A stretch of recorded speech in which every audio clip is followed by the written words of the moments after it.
Hello and welcome to the AI Pathfinder for Private Equity podcast. AI Pathfinder helps private equity firms make sense of AI and make it work. It's an expert network built on insight, experience, and connection. We bring the right people and ideas together to turn AI from something you're curious about into something that delivers real results. If you'd like to attend one of my regular AI strategy briefings in London, Manchester, and soon New York, please check out the show notes for details. Now back to the podcast. In today's conversation, we're going to reflect on one of the most popular sessions from the AI Strategy Day I hosted in September, a panel on diligence in the era of AI, featuring senior technical leaders from the Carlyle Group and PSG. That session explored how AI is changing the questions investors ask, risks they test for, and the way they think about value creation post-deal. There was lots of insight in a short amount of time, so I wanted to bring some of that thinking into this podcast. And to do that, I'm joined by the person who chaired that discussion, Brian Briggs, Managing Director EMEA at Ringstone. Brian, welcome to the podcast. Oh, thanks for having me, Steve. It's a pleasure to be here. Fantastic. Looking forward to the conversation. And well, look, first of all, if you could just give us a quick introduction of yourself and Ringstone, and then we'll get into what you took away from the panel on diligence in the era of AI. Absolutely. Well, Ringstone is a boutique M&A tech advisor. We primarily conduct buy-side and sell-side tech DD on behalf of investors. I would say that we're probably best considered software generalists, where we cover a variety of different types of software platforms, primarily serving the mid-market, but not exclusively by any means. And my role at Ringstone is the head of the EMEA region. So I look after client relationships as well as ensuring that our projects are executed to the standards that our customers come to expect from Ringstone. Fantastic. Thank you for that. Let's get into the content here in terms of what you heard in that discussion. It was a great chat with Fred and Frederic. What stood out most from that conversation, and where does AI due diligence fit within PE's firm's current diligence process? Yeah, well, I think the first thing that stood out for me is their expertise. Both Fred and Frederic are essentially CTOs for their respective funds. As kind of these CTOs, they're really leaders in the field who are kind of grappling with this challenge every day is, if you're investing on a 5-year time horizon and AI is moving as fast as it's moving, ChatGPT is less than kind of 3 years old. How does that impact the businesses that they're buying? I think there was also a really good discussion on, how AI can potentially be wrapped into a tech DD or a commercial DD. Outside of that discussion, I've talked to a number of other fund CTOs, and there's a tremendous amount of variety in terms of what different, CTOs and funds are doing and how they're thinking about assessing this challenge. And what we heard a lot about during the conversation was that it doesn't just occur during the DD. This is a process that extends across the value creation timeline and how they're preparing investors, but also the portfolio companies to better adopt AI. And one thing that actually wasn't mentioned during the panel, but was announced a few weeks later, is that PSG signed a partnership with Mistral to accelerate the integration of LLMs and agentic AI tools within the product offerings of portfolio companies. So you can see each fund is looking to really capitalize on this moment and take advantage of kind of, trying to identify the risks, but also take advantage of the opportunities that AI presents. Yeah, and we'll get onto the value creation piece in a moment, but just looking at the diligence piece at the moment, how is AI changing the kind of questions that investors are asking, and how you talked about PSG there, but how are different firms and their portcos approaching this? Yeah, so it's a great question. And I think when we look at any investment, and I don't think it's any different with AI, but you can put an AI lens on top of it, which is when you think about AI, the question then becomes, what are the levers that can drive revenue growth? Are there other things that can be done to create more efficiencies within the business? So essentially cost savings. And then with AI especially, there is the disruption risk. And so these are kind of the three big buckets. And then I think what's important is to juxtapose that with the nature of the company. Is this a legacy company that might be ripe for disruption? Is it a software company that has already deployed AI within its products and hopefully creating revenue growth? Or is it perhaps a company that's used AI solely for cost savings, but is thinking about future revenue growth and or integrating AI into its products to create that revenue growth long term? And so, because Fred and Frederick are both primarily software investors, I think they were really looking at companies that, let's say, have implemented AI for cost savings, but maybe haven't put it into their products yet. So when it comes to due diligence, you're then really looking at how is AI being included in the product roadmap?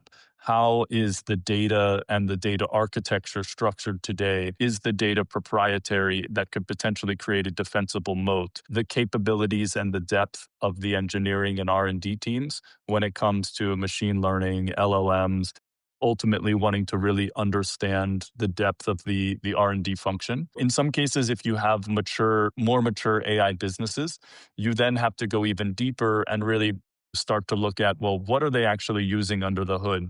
Is it something that they've built internally? Is it third-party tools, maybe LLMs that they're sourcing from ChatGPT or OpenAI or Anthropic? How is that impacting their infrastructure costs and their overall cost profile? And then ultimately, how are they managing those models from a drift and bias perspective? What are they doing from an ML ops perspective to ensure that these models are getting incorporated into the products in the right way? So, what we analyze would really depend on the nature of the business. But of course, I think the big one that most investors are concerned about is this disruption risk. Will this company even be a going concern in 5 years, or will new entrants, the competition who's potentially using AI in a more effective way, eat their lunch and start to take over market share? I was at an event yesterday and a CEO was on stage of a portfolio company. I won't name the company, but he is so all in on AI and how that's transcending right across the organization from all the points you talked about there. They could obviously see some potential disruption, but how they can be more efficient, how they can drive growth in terms of product differentiation. But he's almost seeing it as, and I think more and more we're seeing this as a human challenge as much as a technical challenge. How much does that play into this? You talked about the R&D team and the capabilities there, but in terms of that, the personality of the company and the ability to change, faster or slower.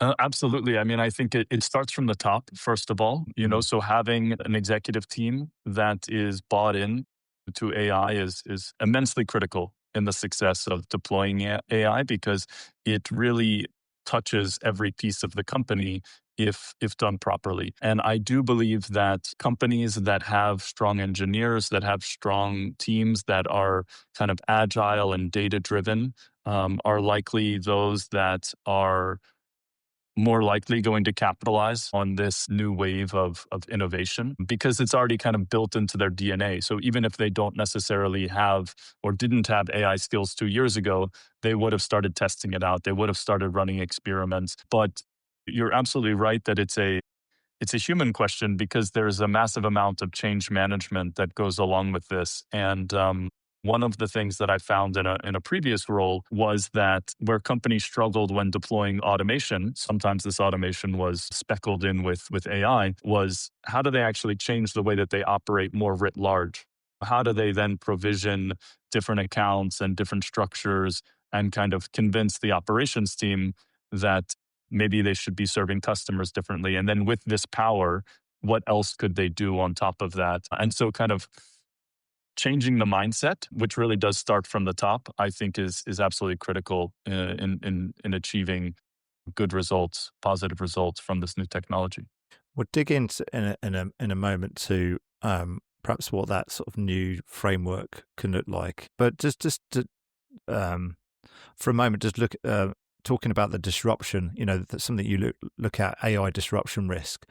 Now, I assume that it isn't just right, they're ripe for disruption, so let's move on, they fall away, because there's potential opportunity there. How do you How do you class something? Yes, they're disruptive, but also potentially an opportunity if they, maybe the operating model could be evolved.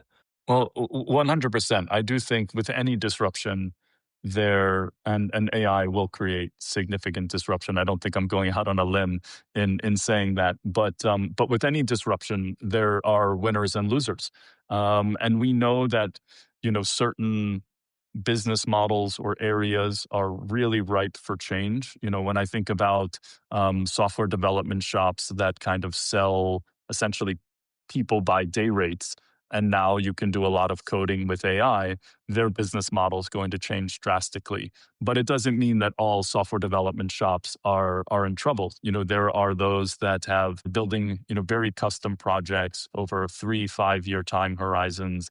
They're likely going to be okay. So I think it's partially about understanding which companies are really poised to capitalize.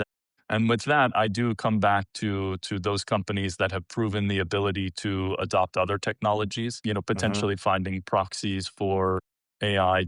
Have they implemented business process management or RPA? Have they implemented other technologies successfully? And then those companies, as I was saying before, are they data driven? Are they experimentally oriented, kind of constantly testing new things?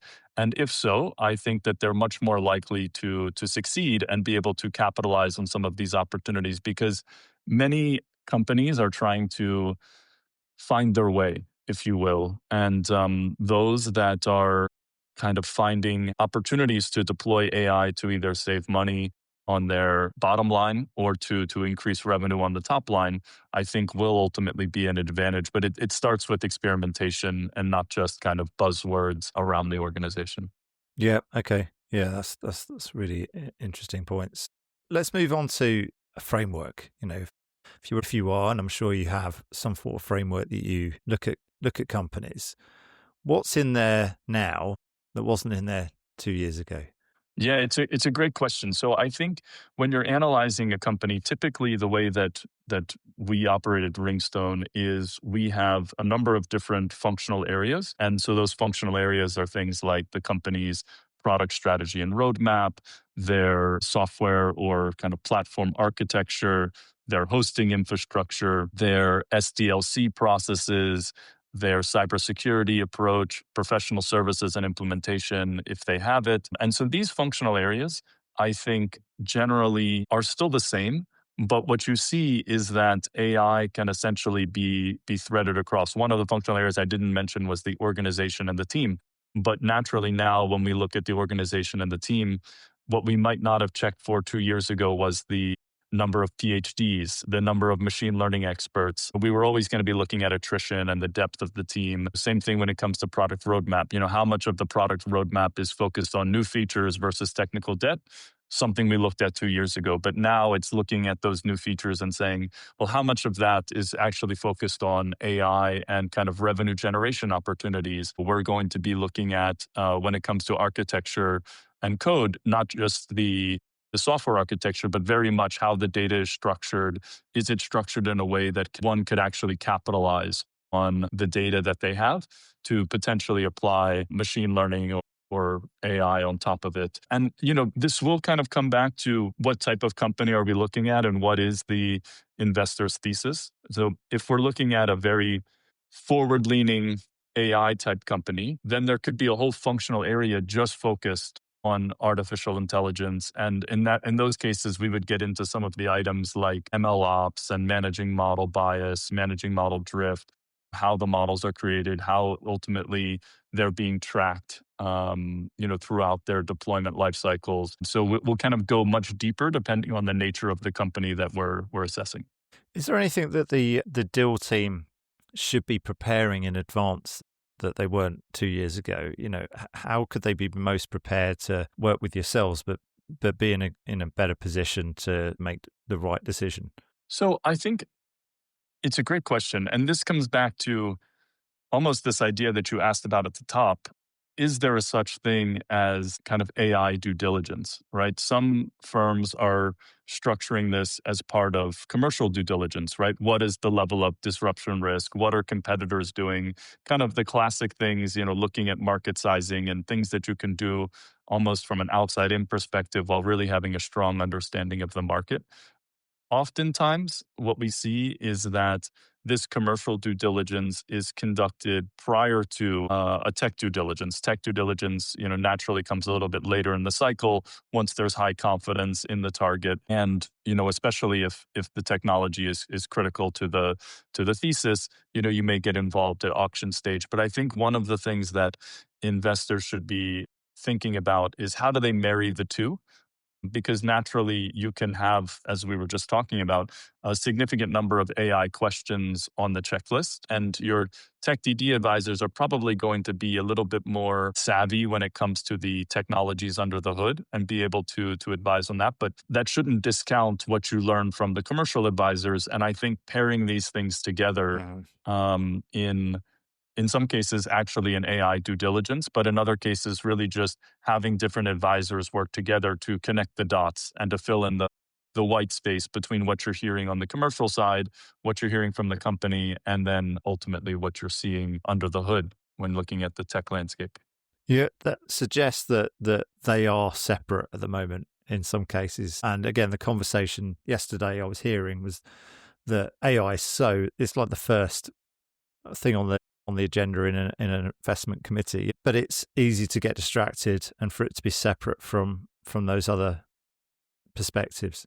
It is, and I think we work with a range of different investors, and today, and even 2 years ago, there was you know encouragement and connectivity between the scope of what the commercial advisor might be working on and the tech advisor, but I think it's still too infrequent. And given that you have such a transformative technology, understanding, really the commercial dynamics and how that impacts the technology that the business currently has and what they're looking to build, there's even a stronger reason to have better connectivity between the commercial team and the technology team and those sets of advisors. So I don't think it was probably always the best practice, but I think it's going to become even more important as we shift forward into companies that are really at risk of disruption. We'll move on to the value creation piece next in a moment. But just first of all, are there any sort of red flags, deal breakers that you look for when assessing a company's readiness for AI? I would say that not outright. It does come back to what type of company you're looking at, their maturity, what other moats that they might have. As I mentioned before, we know certain business models are going to change, but those business models changing and that massive disruption, for example, the translation space used to be done by people doing translation. Then it turned into some sort of automated machine translation. Now it's being underpinned by LLMs, but a company that's in the translation space may get a pretty heavy discount than they would have otherwise gotten if they were a software company because there's this potential disruption. So I do think that the investors are the ones who are going to be setting these discounts on the price. And so you can still find very good value in companies that might be disrupted. So for that reason, I wouldn't say that there is a kind of red flag that is kind of like a complete deal breaker, because there are many still good companies out there that aren't deploying AI at all. Having said that, if you're looking at a software company that's talking about, having a true right to win in a specific area and they haven't started any AI initiatives, that would give me some cause for concern. It would kind of really make me ask questions as to why haven't they, right? If these guys are truly leading edge, then I would have expected to see more. So once again, not a deal breaker, always something to go back to the investor and discuss and better understand from the target, why they maybe haven't prioritized some of these areas. And there could be good explanations, but generally companies at this stage that haven't at least started to look at kind of cost savings opportunities leveraging AI, I think are a bit behind the curve. And you have to go in with your eyes open. Yeah, yeah, yeah. Yeah, great thoughts there. Let's move on to the value creation piece and how this diligence can shape a post-deal sort of value creation plan?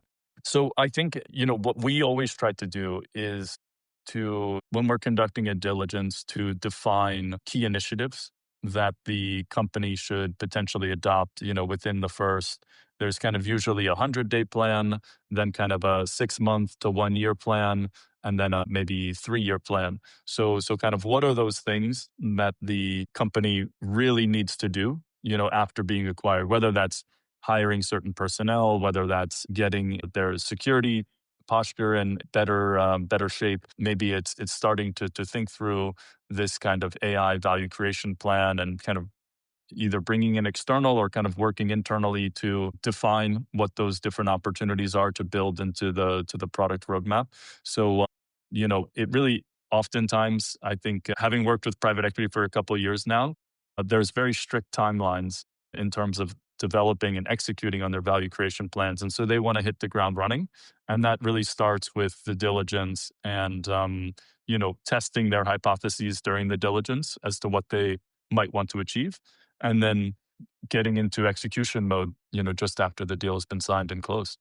Things are moving so quickly, though, aren't they, with AI? And so, horizon planning is going to be sort of tough. So, how much Indeed. emphasis, I suppose, in terms of that shorter term, what they can achieve in the short term to then be able to be more prepared for the horizon 2, 3, whatever. Has that changed in terms of how has that changed, developed over the last couple of years? I would draw on some of my previous experience. So prior to joining Ringstone, I worked at an automation company that was using a variety of tools: AI, RPA, robotic process automation, OCR, optical character recognition, and business process management to automate manual tasks. And essentially, what we were doing was extracting data points from PDFs, for lack of a better way to phrase it, which was difficult to do in kind of 2015, pre-ChatGPT. You needed a number of sophisticated approaches and to put those things together. And what I found working with customers was that you could get 90% of the way to a solution pretty quickly, but that last 10%, solving all of those edge cases, those exceptions, they would take a disproportionate amount of time to solve within, if you wanted to kind of get to 100% automation. And I think the same principles kind of hold true with AI. So my recommendation when trying to balance kind of short term versus long term is to identify a number of initiatives where AI can be beneficial to the business, and get to, on each initiative, get to good enough. Don't try to perfect the initiative and manage every single corner edge case, because it then becomes kind of a black hole of costs and effort. But if you can get to good enough, I think you can get there pretty quickly, and then move on to the next initiative, move on to the next initiative. And kind of taking that approach, you can then eventually circle back around later on to some of the items that maybe would be next on the list to tackle, right? So it's, I think, a constant prioritization, reprioritization of these initiatives, and executing to a level that brings value, even if it's not quite perfect, let's say, or everything's not 100% automated or managed by the LLM. If you have effective error handling, exception management processes, whether it's baked into your product to create revenue or it's internal usage, you can manage these things effectively and still get value out of the technologies, while also not getting too bogged down. Because as you were saying, the technology is changing so fast. So maybe in 6 months' time, a year's time, the technology is better. And so then you can kind of come back to a problem that wasn't solvable today. And in those longer term sort of strategic perspective, can you be writing in efficiency savings or bottom line growth? Should they should it be as explicit? Can it be as explicit as that, or is it just too hard? I think it has to be. I think that coming back to this automation experience again, one of the things that I found frustrating was that everybody wanted to know, well, what's the statistical success rate of the model? And I think that was almost the wrong metric. In the end, the right metric were the metrics that the company's been using all along.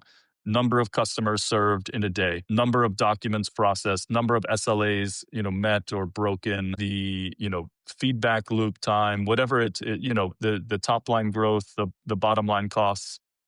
And so I think these are still the same metrics. And ultimately, for any technology to be successful, you have to gauge them against core company metrics. And especially since, I know most of the listeners here will probably be in the private equity space. So, having real financial metrics to analyze whether an initiative is going to bring value is absolutely critical. If you start focusing on new metrics, you may get into a Mm. situation where you've added a lot of costs to the business and you haven't actually delivered much value. So I think being explicit as to kind of what existing metrics are we trying to improve, and then what are the best ways to improve those metrics. I think AI can probably play a part, but it's not necessarily the only way to improve those metrics. And those are kind of really the core metrics that need to be kept in sight, at all times. Yeah, really good point. Really good point. We're coming up to time, so let's just focus on some advice here in terms of, obviously, for a PE firm starting to build AI diligence capabilities across their teams. Where should they start? Within the PE firms itself, I think it starts with knowledge. It starts with educating, well, really not just within the PE firms, but everywhere. It starts with knowledge kind of and starts from the top down. So educating people, employees on the potential benefits of AI, putting tools in people's capabilities, but then establishing a framework that will enable the whole company to essentially benefit while also not siloing AI initiatives away from the rest of the business, because ultimately in the end, you're still trying to improve those core business metrics. And so it is going to touch a number of different departments. So kind of creating almost like a center of excellence to focus on specific use cases and problems where the technology can add value. And from a diligence perspective, that knowledge will help them understand, how capable these businesses might be. What is it they could be doing? Is it building out a scorecard that they could be using as a sort of a diligence toolkit? So I think that what we oftentimes do on the sell side is some form of exit prep or exit readiness. In some cases, this is getting started 1-2 years prior to an anticipated exit event. And that's where we do exactly that. We kind of come in with our scorecards and say, these are the things that you're doing really well, but these are the areas that future investors might find as potential gaps. And that isn't just limited to AI, but naturally, AI in today's world is a big topic of that conversation. And so, in that sense, something like that can be a first step to understanding kind of how they would rate on the scorecard. And naturally, there's not a ton of secrets here. I think companies could build their own scorecards, but sometimes it's beneficial to have somebody else mark your homework to give you kind of a third party sense check in terms of how it might be perceived to future